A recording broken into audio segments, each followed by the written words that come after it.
मकर राशी कशी आहेत सगळे मजेत ना? असेच खुश राहा, आनंदी राहा. आज आपण बघणार आहोत एप्रिल, मे आणि जून 2026 हे महिने कसे जाणार आहेत. ओके, तर व्हिडिओला लाईक नक्की करा, सबस्क्राईब केलं नसेल तेही नक्की करा. पहिलं बघणार आहोत एप्रिल महिना. एनर्जी एक्सचेंज करा लाईक देऊन, जेणेकरून मी केलेलं प्रेडिक्शन तुमच्या बाबतीत खरं होईल.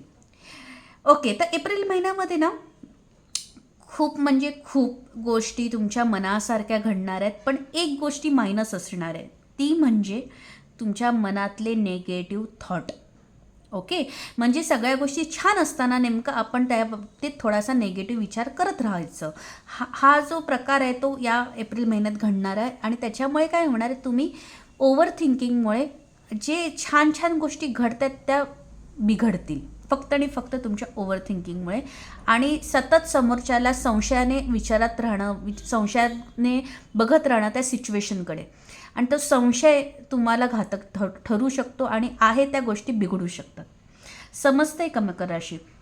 त्यामुळे काय होतं आहे, आता ही सिच्युएशन प्रत्येक गोष्टीतला लागू होते. तुम्ही ज्या सिच्युएशनला धरून या गोष्टी बघत आहात, तर तुम्ही तुमच्या सिच्युएशनप्रमाणे ही गोष्ट कॅच करण्याचा प्रयत्न करा. तर जी कंडिशन तुमची चालू असेल, जॉब असेल किंवा बिझनेस असेल किंवा प्रेग्नन्सीचा चान्स घ्यायचा विचार करत असाल, एनी सिच्युएशन, ओके, एज्युकेशनच्या बाबतीत, तर तुम्ही तुमच्या सिच्युएशनला एका शक आणि एका डाऊटफुल गोष्टीने बघणार आणि त्या गोष्टी बिघडणार. तर तसं न करता जो फ्लो तुमचा चालू आहे ना, तो फ्लोचा परिपूर्ण नीट विचार करून त्या गोष्टीचा अनुभवाचा म्हणजे आनंद घ्या. ठीक आहे, कारण सगळ्या गोष्टी छान आणि मनासारख्या घडणार आहेत. मग संशय का? मग असं का की असंच का तसंच का, हे अशामुळेच करत असेल, ह्याच्यामुळेच घडत असेल, तर तो संशय जो आहे ना, तो तुम्हाला घातक ठरू शकतो आणि प्रॉब्लेम्स क्रिएट होऊ शकतात. ओके, तर त्या गोष्टीची काळजी घ्यायची आहे. आता बघणार आहोत मे महिना. मे महिना तुमचा नेमका कसा जाणार आहे. एप्रिल महिना खूप छान जाणार आहे. सगळ्या गोष्टी मनासारख्या होणार आहेत, पण होतील का, नीट घडेल का, असे संशय, अशा शंका मनात ठेवायच्या नाही आहेत. ओके, आणि जेणेकरून ब्लॉकेजेस निर्माण नाही होणार आणि कामं तुमची सुरळीत होतील. ओके, आता मे महिना वाव, व्हेरी नाईस यार. मकर राशीचं खूप छान आहे एप्रिल आणि मे, खूपच सुंदर. एप्रिलमध्ये तर मे महिन्याचं मी काय काय सांगू असं झालं आहे. खूप गोष्टी छान होणार आहेत. सर्वात पहिलं म्हणजे आर्थिक स्थिती सुधारणार. पैशाची अडचण जी तुम्हाला एप्रिल आणि म्हणजे एप्रिलच्या आधीच्या महिन्यांमध्ये 3 महिन्यांमध्ये तुम्हाला प्रचंड जाणवली आहे, ओके, ती मे महिन्यात भरून निघणार आहे. ठीक आहे, तुम्हाला जानेवारी, फेब्रुवारी, मार्चमध्ये पैशाची अडचण बऱ्याच मकर राशींना जाणवली आहे असं दिसते. त्यामुळे मे महिन्यामध्ये तुम्हाला ती भरून निघणार. आणि मे महिन्यामध्ये एक नवीन गोष्ट तुम्हाला जी चालू करायची इच्छा असेल, एनीवन, नवीन जॉब असेल, बिझनेस असेल, कुठलीही नवीन घटना, डेट असेल किंवा रिलेशनशिप असेल, तर तुमच्यासाठी मे महिना खूप छान असणार आहे, योग्य असणार आहे. तिकडच्या मे महिन्याची एनर्जी तुम्हाला अपडेट करेल, तुमच्या एनर्जीला अजून प्रोग्रेस करेल. ठीक आहे, आणि ज्यांना नजर दोष किंवा काही अशी नेगेटिव्हिटीचा त्रास झाला असेल आतापर्यंत, तो निघून जाण्याची चान्सेस मे महिन्यात जास्त आहेत काही मकर राशींच्या बाबतीत. ओके, आणि मकर राशी अजून आहे की तुम्हाला तुमच्या क्षेत्रामध्ये, तुम्ही ज्या क्षेत्रामध्ये असेल त्या क्षेत्रामध्ये तुम्हाला प्रोग्रेस किंवा अपडेट किंवा पोस्ट वाढण्याची चान्सेस जास्त असणार आहे मकर राशी. तर ओव्हरऑल खूप छान आहे. तुम्ही एखादा पेट किंवा असं काहीतरी सांभाळताना मला दिसतंय, काहींच्या बाबतीत हे लागू होईल. आणि म्हणजे नवीन गाडी, नवीन पेट किंवा नवीन वस्तू, नवीन वाहन असं तुम्ही घरी आणाल असं एकंदरीत दिसतंय. ज्यांची लग्न नाही ठरली त्यांची लग्न ठरण्याची चान्सेस जास्त आहेत, म्हणजे न्यू बिगिनिंग दिसते. ओके, मकर राशी मे महिन्यामध्ये तर खूप सुंदर आणि खूप छान एखादा गुड न्यूज तुमच्याकडे येऊ शकते मे महिन्यामध्ये. ओके, तर अशी सुंदर असा मे महिना जाणार आहे मकर राशी. आता बघणार आहोत जून. ओके, तर जून महिना कसा जाणार आहे.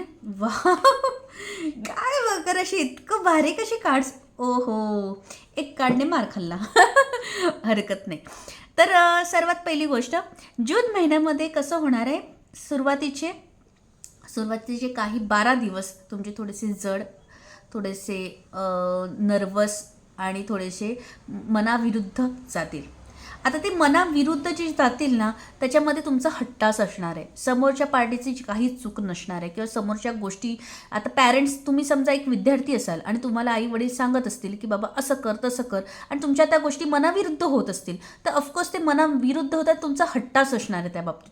समजतंय? तर तुम्ही तुमच्या सिच्युएशनप्रमाणे कॅच करण्याचा प्रयत्न करा. तर पहिले 12 दिवस तुमचे खूप जड जातील, मनाविरुद्ध जातील, तर त्या बाबतीत ना थोडासा हट्टास मागे ठेवावा असं मी म्हणेन, कारण का त्याचा त्रास तुम्हाला स्वतःलाच होईल. ओके. आणि तुम्ही अजून एक असा सल्ला देईन की 2 गोष्टी, 2 व्यक्ती, 2 घटना ह्याच्या मध्ये पडू नका. 2 गोष्टी बॅलन्स करण्याचा प्रयत्न करू नका, तो जमणार नाही, ते होणार नाही. त्यामुळे मकर राशीने पहिले 15 दिवस तरी 2 गोष्टी बॅलन्स करण्याचा प्रयत्न करू नये. 2 व्यक्तींच्या मध्ये पडू नये, 2 व्यक्तींच्या मध्ये वकिली करू नये. तुम्ही वकिली क्षेत्रात असाल तर गोष्ट वेगळी आहे, तो तुमचा कामाचा भाग आहे, पण असं आपण मी सांगेन. ठीक आहे. तर नंतरचे बाकीचे सगळे दिवस एकदम सुंदर, छान आणि मनासारखा जाईल. एक देवदर्शन घडण्याचे चान्सेस आहेत मकर राशी जून महिन्यामध्ये, आणि बाहेर ट्रॅव्हल होण्याचे चान्सेस आहेत. त्यानंतर आउट ऑफ इंडिया किंवा out of station, out of state अशा कुठल्या घटना किंवा कुठले कार्य किंवा कुठले कामं तुमची अडली असतील ती सुरळीत होतील, आणि परदेशात जाण्याचे चान्सेस काहींच्या बाबतीत लागू होतील. तर खूप सुंदर असं, आणि ना एक तुमचं पोर्टल निर्माण होणार आहे मकर राशींच्या बाबतीत. ते कधी, तर ते असणार आहे साधारण 25 जून ते 30 जूनच्या मध्ये. त्यामुळे त्या दरम्यान तुम्ही काही मॅनिफेस्ट कराल, काही नवस घ्याल किंवा काही इच्छा धराल तर नक्की पूर्ण होईल असं एकंदर दिसतंय. तर सो ऑल द बेस्ट. असं होतं हे एप्रिल, मे आणि जून. तर व्हिडिओला लाईक नक्की करा, सबस्क्राईब नक्की करा आणि शेअर करा. Thank you so much. बाय.